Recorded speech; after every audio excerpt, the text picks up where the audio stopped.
নামাজটা করতে হবে। এরপর প্রশ্ন হলো যে ফজরের নামাজ কাজা হলে কখন পড়তে হবে?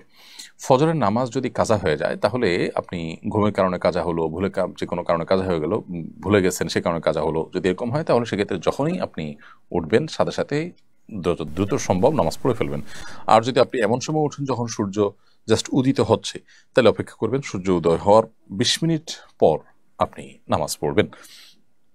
আর যদি এর পরে হোক তাহলে পরে হয় তাহলে যে কোনো সময়, সকাল সকাল সকাল 7টা 8টা 9টা 10টা যখনই হয়, আবার ঠিক দ্বিপ্রহরের আগ পর্যন্ত যদি সময় থাকে যখনই হয় তখনই আপনি নামাজ পড়বেন।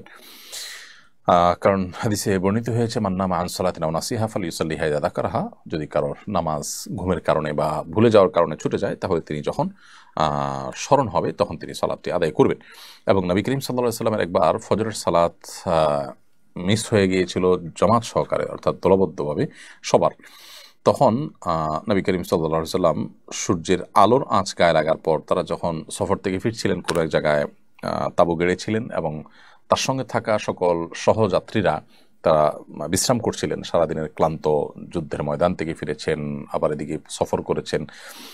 এই ক্লান্তির কারণে ঘুম এত ভার হয়েছে যে ফজর নামাজের ওয়াক্ত পার হওয়ার পর সূর্য ওঠার পর তারা ঘুম থেকে উঠেছেন, তখন তারা আজান দিয়ে জামাতের সাথে নামাজ পড়েছেন। এই জন্য নামাজ কাজা হয়ে গেলে যখনই উঠবেন তখনই পড়ে ফেলবেন, কিন্তু এটা যেন নিয়মিত না হয়, এটা জীবনে একবার দুইবার কালে ভেতরে এটা হতে পারে। এক মেয়ের সাথে